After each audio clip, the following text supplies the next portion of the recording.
Saudações!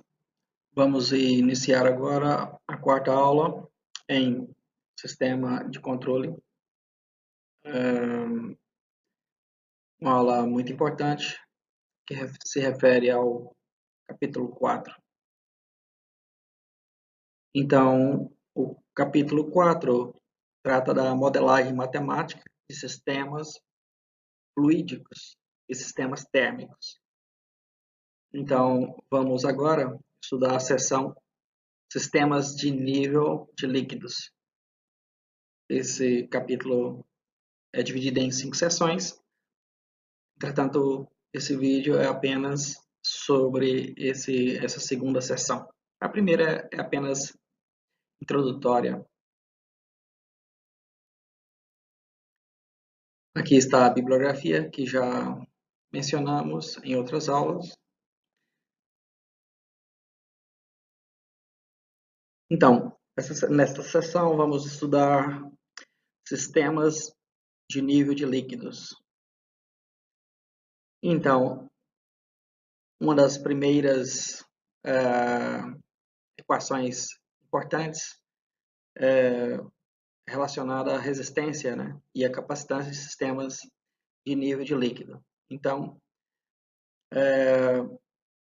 nesses sistemas, vamos iniciar justamente por essa equação, por uma equação importante que trata da resistência ao fluxo de algum fluido. Então, consideramos o fluxo ao longo de uma tubulação curta que conecta dois reservatórios. Então, para isso, com isso podemos fazer um modelo matemático para determinar a resistência ou a dificuldade que se tem para o líquido se mover de um reservatório para outro. Então, essa resistência ao fluxo de líquido nessa tubulação ou restrição é definida como a variação da diferença de nível, ou seja, a diferença entre o nível dos líquidos nos dois reservatórios, necessária para causar a variação unitária na vazão. Isto é, então, para fazer um experimento, por exemplo, laboratorial, pode ser feito dessa forma. Então, a resistência é igual à variação da diferença de nível dada em metros, dividido pela variação na vazão em volume em metros cúbicos por segundo.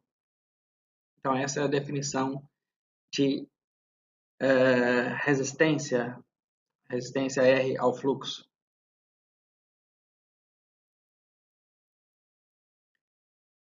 Como a relação entre a taxa de escoamento e a diferença de nível difere do fluxo laminar para o fluxo turbulento, consideraremos ambos os casos a seguir. Então, essa primeira figura aqui, a 4.1, mostra um sistema de nível de líquidos.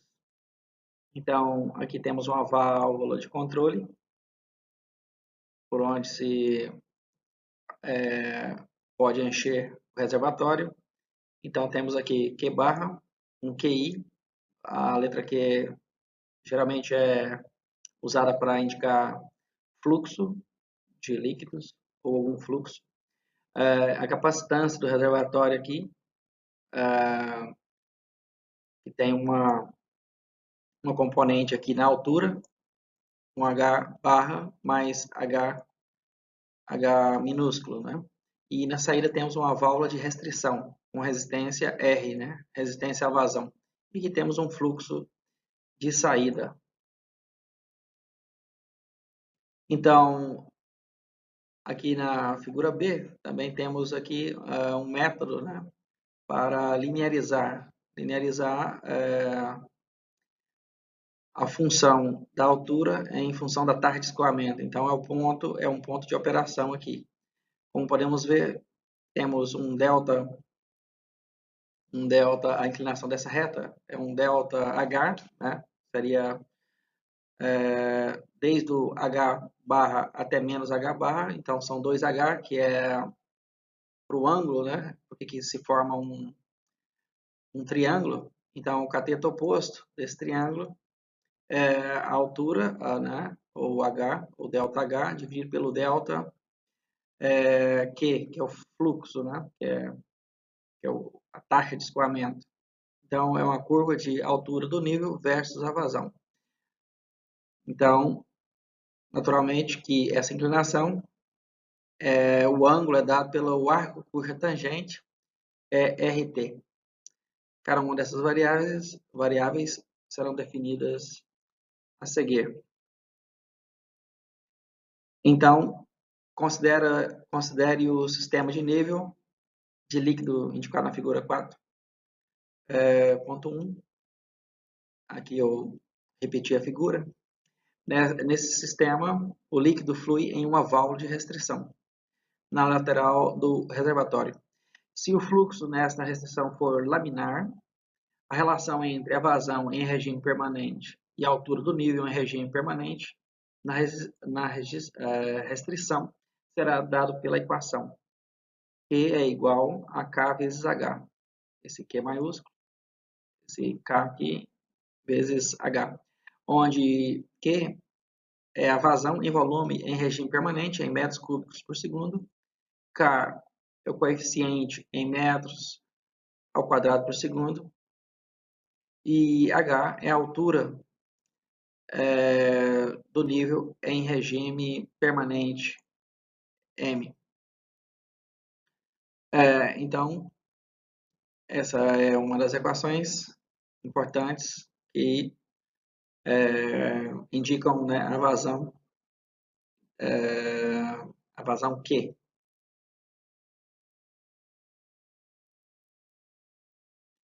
Para o fluxo laminar, a resistência RL, para indicar resistência laminar, é obtida como RL é igual DH dQ. Então, seria a derivada de H com relação a Q, ou H sobre Q, para um delta H dividido por um delta Q. A resistência no escoamento laminar é constante e análoga à resistência elétrica. Se o fluxo através da restrição é turbulento, a taxa de fluxo em estado permanente é dada por Q é igual a K vezes a raiz quadrada de H, onde Q indica a vazão em volume em regime permanente, dada em metros ao cubo por segundo, ou metros cúbicos por segundo. K é o coeficiente. Esse coeficiente, se fizermos análise dimensional, esse K equivale a M elevado a, os metros elevado a 2,5 por segundo. Uma dimensão, né, em forma de raiz, né? Alguma raiz. H, altura do nível em regime permanente, dada em metro. A resistência RT para o fluxo turbulento é obtida a partir de RT, que é a resistência de fluxo turbulento, dQ, dH dQ, ou seja, a derivada de H, da altura H, pela, né, o diferencial de H dividido pelo diferencial de Q, do fluxo. A partir da derivada da equação, então, a Q é igual a K vezes a raiz quadrada de H, temos dQ é igual ao meio de K vezes H elevado a menos meio, ou seja, 1 sobre a raiz quadrada de H, dH. Então, podemos observar que RT é igual a 2H sobre Q, que é, no caso, a resistência para o fluxo turbulento.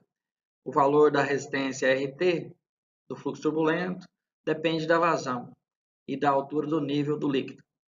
Entretanto, o valor de RT pode ser considerado constante se as variações de altura do nível e da vazão forem pequenas. Utilizando-se a resistência para o caso de fluxo turbulento, a relação entre Q e H pode ser dada por RT é igual a 2H sobre Q. Ou seja, isolando Q, temos que Q é igual a 2H sobre RT. Essa linearização é válida desde que as variações de altura do nível e da vazão em relação aos respectivos valores do regime permanente sejam pequenas. Em muitos casos práticos, o valor do coeficiente K em Q é igual a K vezes a raiz quadrada de H, aqui, que depende do coeficiente de fluxo e da área de restrição, não é conhecido. Então, a resistência pode ser determinada pela construção do gráfico da figura que mostra a altura do nível versus a vazão, com base em dados experimentais e medindo-se a inclinação da curva no ponto de operação, conforme está mostrado aqui nessa figura, como já vimos. Um exemplo dessa curva é indicado na figura 4.1b, em que P é o ponto de operação em regime permanente. A linha tangente à curva no ponto P cruza o eixo das coordenadas no ponto 0 menos h barra, aqui, 0x menos h barra. Assim, a inclinação dessa linha tangente a inclinação é 2h barra dividido por q barra. Como a resistência RT no ponto de operação P é dado por 2h barra sobre Q barra, a resistência RT é a inclinação da curva no ponto de operação. Ou seja, na verdade a resistência ela é variável, né? Então, para determinar em qualquer ponto, então é a derivada dessa curva, né? Da curva aqui de H em função da taxa de escoamento.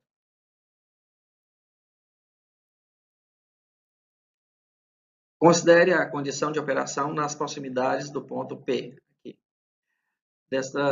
Defina uma pequena variação do valor da altura H do regime permanente. Como H e a pequena variação correspondente da taxa de escoamento, como sendo Q minúsculo, H minúsculo, né, e Q minúsculo, então a inclinação da curva no ponto P pode ser dada por P é igual a H sobre Q, H minúsculo sobre Q minúsculo, que é igual a 2H barra sobre Q barra, que é igual à resistência do fluxo turbulento, ou de fluxo turbulento. A aproximação linear tem como base o fato de que a curva real não difere muito de sua linha tangente, se a condição de operação não variar muito. A capacitância C de um reservatório é definida como a variação da quantidade de líquido armazenado necessário para causar uma mudança unitária no potencial, ou seja, a altura. O potencial é a grandeza que indica o nível de energia do sistema.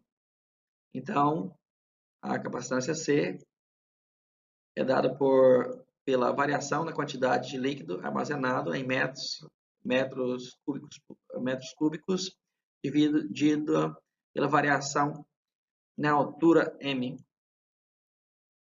Ou seja, note que a capacidade em metros cúbicos e a capacitância em metros ao quadrado são diferentes.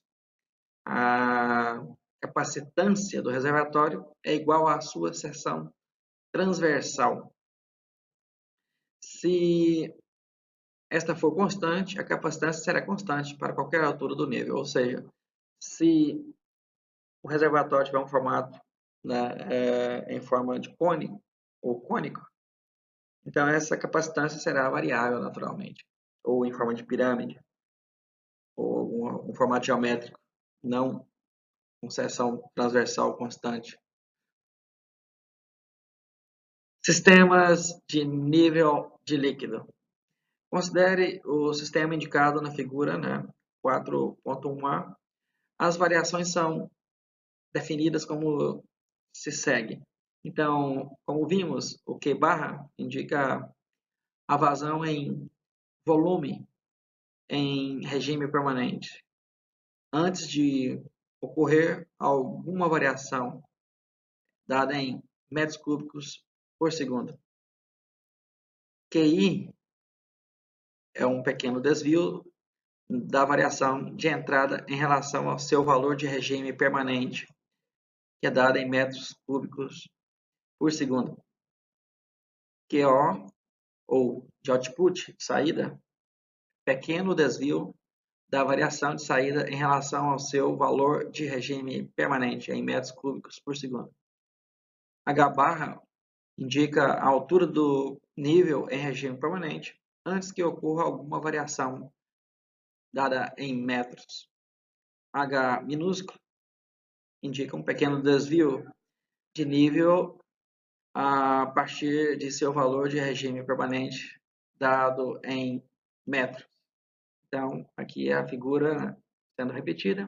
Então, aqui indica os fluxos de entrada, fluxo de saída e a altura do ou nível do reservatório, do líquido dentro do reservatório.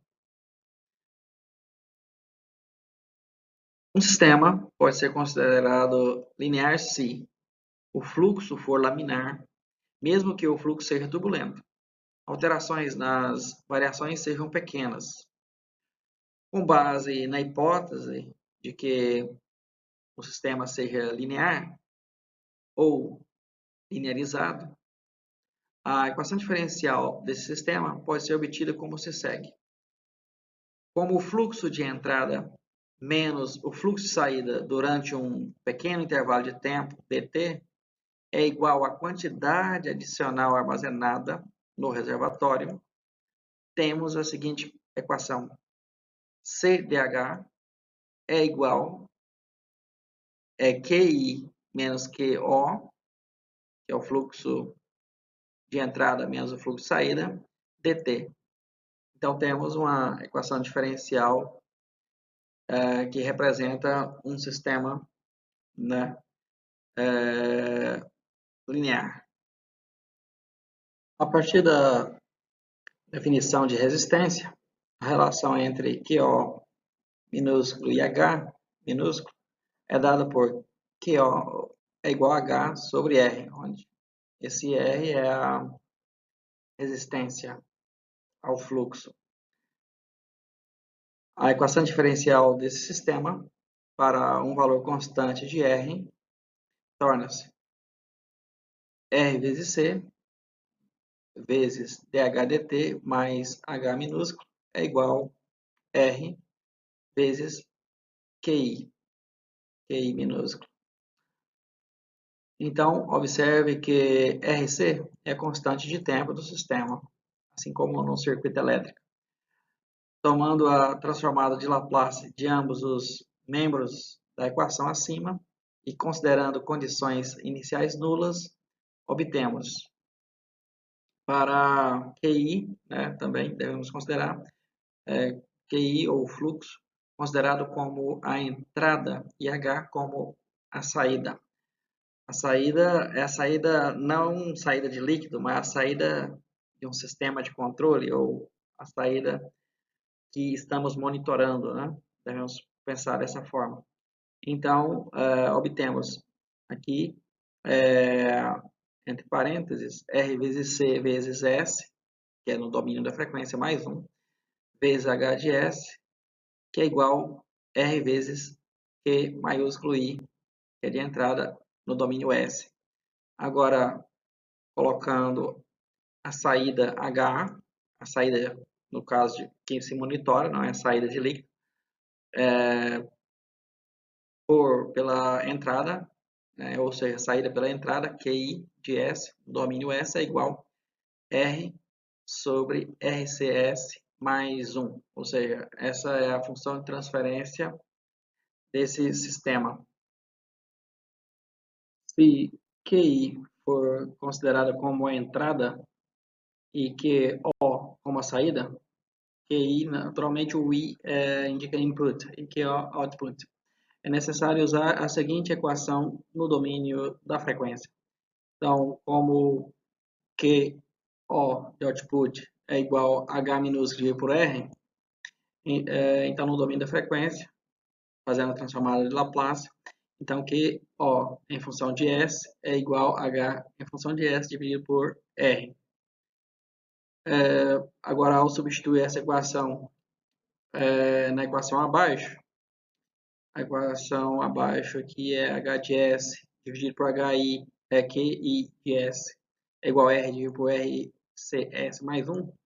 Então, agora conseguimos substituir o H de S.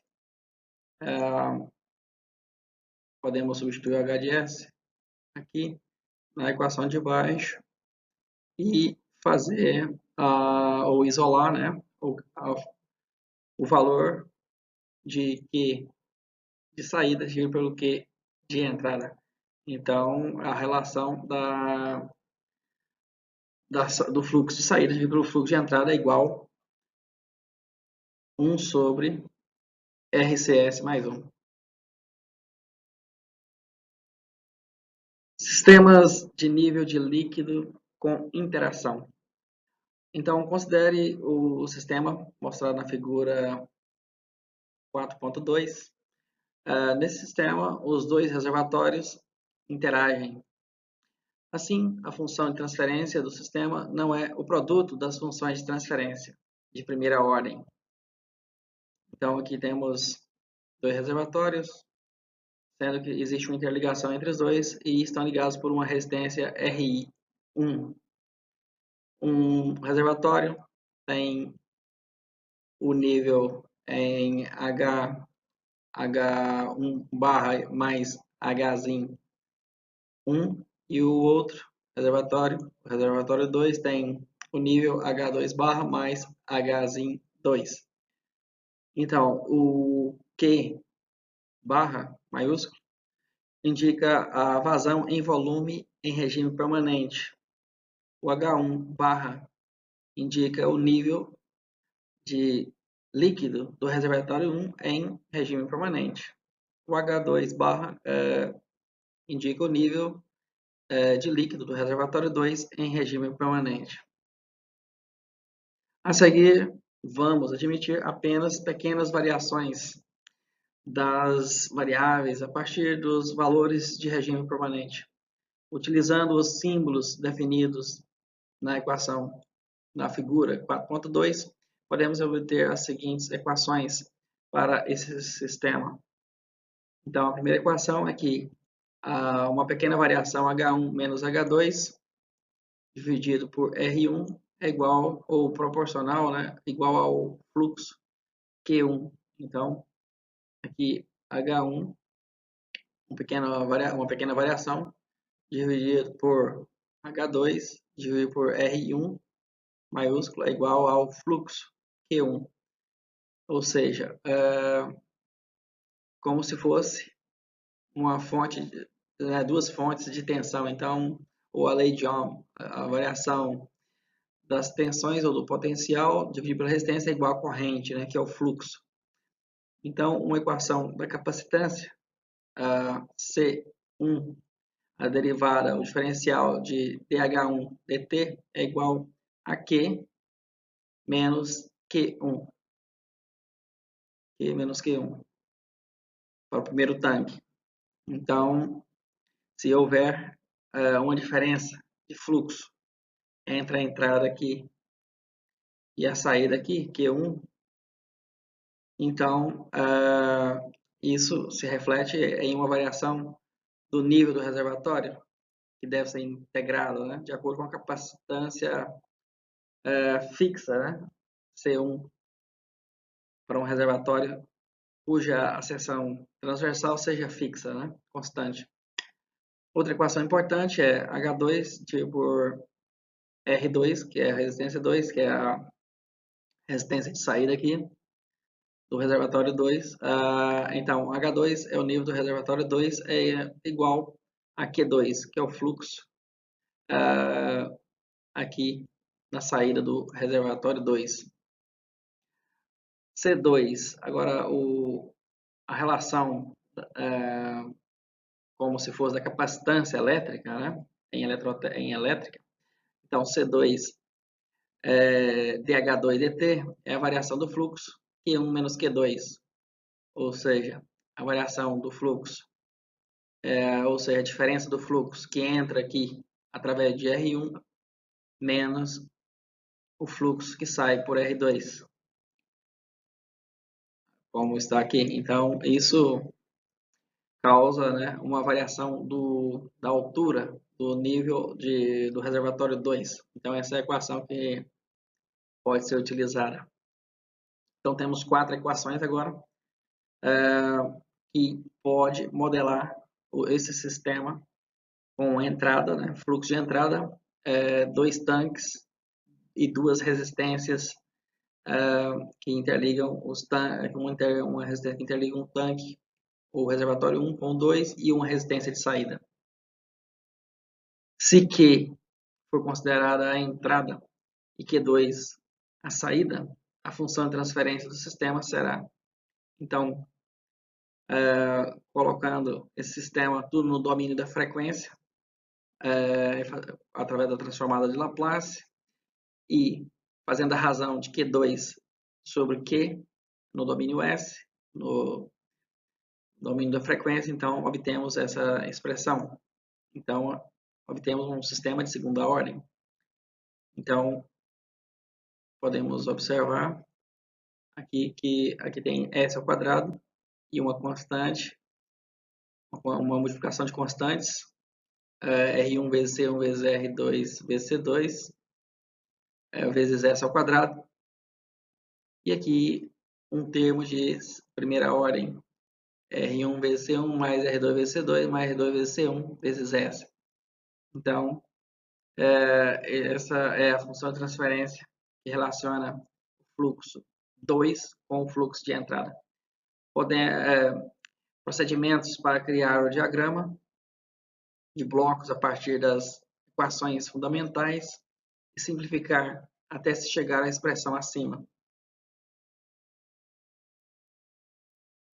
Então, podemos agora representar esse sistema através de um diagrama de blocos. Naturalmente, podemos colocar esse sistema na forma, no domínio da frequência. Então, cada equação vai gerar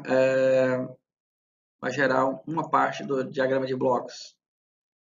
Então, essa primeira equação, H1 menos H2, dividido por R1, que é igual a Q1, pode ser representada por um somador, aqui, por esse somador. Então, fica H1 de S, que é a parte positiva, menos H2 de S, que é a parte que subtrai, e passa por um bloco que é 1 sobre R1, que é esse bloco aqui, e isso é igual a o fluxo Q1. A outra equação também pode ser escrita na forma de um diagrama de blocos. Depois, cada um desses diagramas podem ser conectados onde há pontos de interconexão ou tem a mesma variável. Então, C1 dH1 dt indica, no domínio S, fica 1 sobre S vezes C1, é dividido por C1, e o Q menos Q1, aqui o Q é positivo, então fica positivo, e menos Q1, aqui fica na entrada negativa do bloco. Aqui, H2 sobre R2 é igual a Q2, fica como se fosse um bloco, onde entra H2, passa por um bloco 1 sobre R2, e a saída fica Q2. É o que indica, na forma de blocos, essa equação. E assim, também com a última equação aqui, que é semelhante à segunda equação. Então, C2 dH2 dt é igual a Q1 menos Q2. Então, Q1 é positivo, subtrai Q2, passa pela derivada, 1 sobre C2S aqui, e a saída é justamente aqui a variável H2 no domínio S. Agora, agrupando os 4 blocos, de acordo com o que a gente viu, então, cada bloco tem um ponto semelhante ou sinal semelhante com relação a cada um dos outros. Então, um dos blocos tinha aqui H1 e H1 como semelhantes. Uma é a entrada, né, de um dos blocos e o outro é a saída. Então, podemos interligar esses pontos onde são semelhantes, de acordo com o que está mostrado aqui. E interligar outros pontos comuns também. Aqui, por exemplo, tem uma entrada Q2, pode ser conectada por aqui, por exemplo. E aqui temos uma entrada H2, pode ser conectada por aqui. E aqui temos uma entrada Q1, aqui temos um sinal de Q1 nesse ponto, pode ser conectado aqui. Então vamos ver como que fica, né, esse diagrama.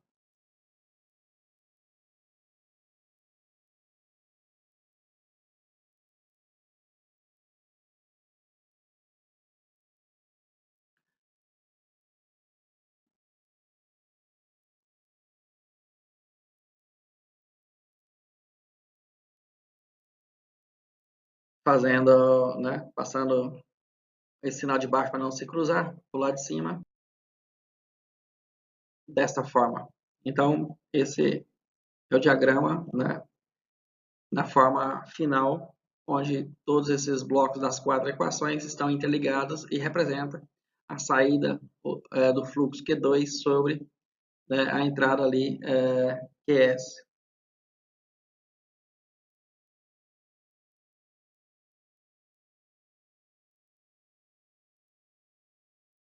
Então, é possível também simplificar esse diagrama, né, de forma que tenhamos apenas um bloco. Com as propriedades que aprendemos já nas primeiras aulas, vimos que é possível alterar a topologia do diagrama de blocos sem alterar, né, a relação da saída com a entrada. Basta fazer as manipulações adequadas dentro do, dentro do diagrama, na parte interna, né, que sejam pertinentes. Então, uma das transformações possíveis que não alteram, né, o funcionamento do diagrama é essa aqui. Então, podemos mover, né, mover um bloco, ou mover, uma seta dessa. Então, essa aqui, essa de cima aqui, ela mudou dessa posição para uma posição antes desse bloco, né, 1 sobre C1S. Então, para fazer essa operação, é necessário, no caso, multiplicar, como é aqui é 1 sobre C1S, então é necessário multiplicar pelo valor que está aqui nesse caminho, né? No caso, dividir, mas como divide pelo inverso, então acaba passando multiplicando. Então, passa a ser, né, C1 vezes S aqui, aparece esse bloco nessa realimentação. Entretanto, houve outra alteração, que é passar também daqui para a parte de trás, né? A conexão partir daqui depois do bloco 1 sobre R2. Então, quando você faz isso também, é o mesmo procedimento. Então, passou a dividiu pelo inverso, né? Dividiu pelo valor, né? 1 sobre R2, então basta multiplicar pelo inverso. Então, por isso que ficou esse produto aqui, R2 vezes C1S. E então, esses dois blocos aqui agora ficaram como um produto de dois blocos, que podem ser simplificados, de duas funções de transferências, né? E aqui também ficaram os dois blocos juntos, porque foi eliminado esse somador. Então, essa é uma das operações. Foram feitas duas simultaneamente, né? Então, houve essa simplificação do bloco. Agora, as outras simplificações são de malhas, né? Malhas, como a gente viu, é de retroalimentação, que é simples, né? Continuando, o próximo passo, também, né? Podemos agora eliminar também mais esse somador aqui interno, né? Esse somador interno e, no caso, esse somador interno aqui, ele pode ser alterado, né? Quando se transforma aqui essa pequena malha de retroalimentação em apenas um bloco aqui. Então, aqui a realimentação aqui é unitária, é 1, então fica 1 sobre 1 mais o 1 é o H, né? Esse 1 aqui é o H, é o H de S. Então, H de S vale 1. Então, fica 1 sobre 1 mais H de S vezes G de S, né? Então, G de S é isso aqui, esse produto. Aqui também é a mesma coisa. Então, temos esses dois blocos vão virar apenas um bloco em série, né? Dois blocos em série. Então, são esses dois blocos aqui em série. E essa realimentação aqui do lado de cima foi colocada pelo lado de baixo, simplesmente. Então, agora surgiu apenas uma retroalimentação, que pode também ser simplificada da mesma forma. Fazendo agora a simplificação para apenas um bloco, basta aplicar, né, a simplificação de uma malha apenas, né, com retroalimentação.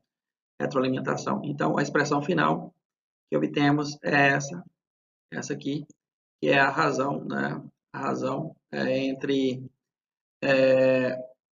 o fluxo Q2 dividido pelo fluxo Q.